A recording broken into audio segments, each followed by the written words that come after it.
wife and 2 sons, the youngest of whom, Wulfric, was an annoying 6-year-old who thought that throwing acorns at girls, then running away, was the funniest thing in the world. Gwenda's family was not prosperous. Her father had no land at all, and hired himself out as a labourer to anyone who would pay him. There was always work in the summer, but after the harvest was gathered in and the weather began to turn cold, the family often went hungry. That was why Gwenda had to steal. She imagined being caught, a strong hand grabbing her arm, holding her in an unbreakable grip while she wriggled helplessly, a deep, cruel voice saying, "Well, well, a little thief," the pain and humiliation of a whipping, and then, worst of all, the agony and loss as her hand was chopped off. Her father had suffered this punishment. At the end of his left arm was a hideous, wrinkled stump. He managed well with one hand. He could use a shovel, saddle a horse, and even make a net to catch birds. But all the same, he was always the last labourer to be hired in the spring, and the first to be laid off in the autumn. He could never leave the village and seek work elsewhere, because the amputation marked him as a thief, so that people would refuse to hire him. When travelling, he tied a stuffed glove to the stump, to avoid being shunned by every stranger he met, but that did not fool people for long. Gwenda had not witnessed Pa's punishment. It had happened before she was born, but she had often imagined it, and now she could not help thinking about the same thing happening to her. In her mind, she saw the blade of the axe coming down on her wrist, slicing through her skin and her bones and severing her hand from her arm, so that it could never be reattached, and she had to clamp her teeth together to keep from screaming out loud. People were standing up, stretching and yawning and rubbing their faces. Gwenda got up and shook out her clothes. All her garments had previously belonged to her older brother.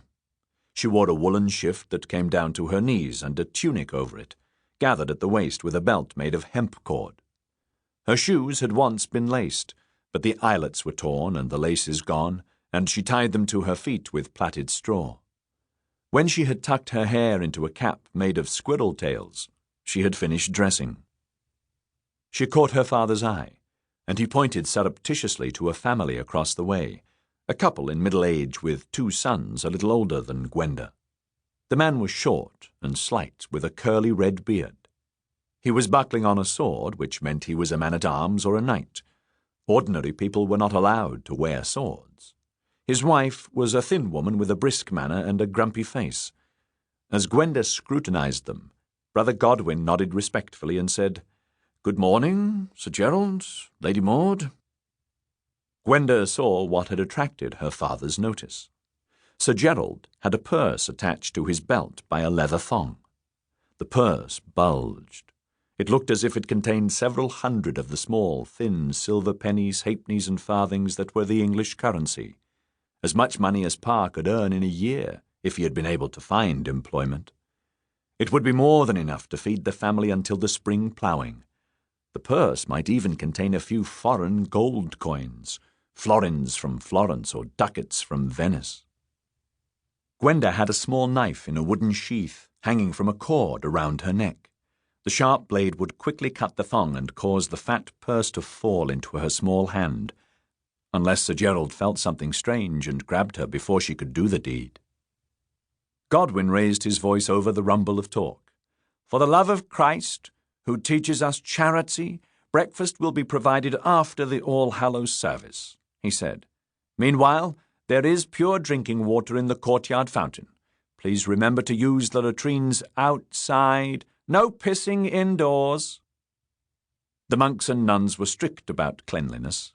Last night, Godwin had caught a 6-year-old boy peeing in a corner and had expelled the whole family. Unless they had a penny for a tavern, they would have had to spend the cold October night shivering on the stone floor of the cathedral's north porch. There was also a ban on animals. Gwenda's 3-legged dog, Hop, had been banished. She wondered where he had spent the night. When all the lamps were lit, Godwin opened the big wooden door to the outside. The night air bit sharply at Gwenda's ears and the tip of her nose.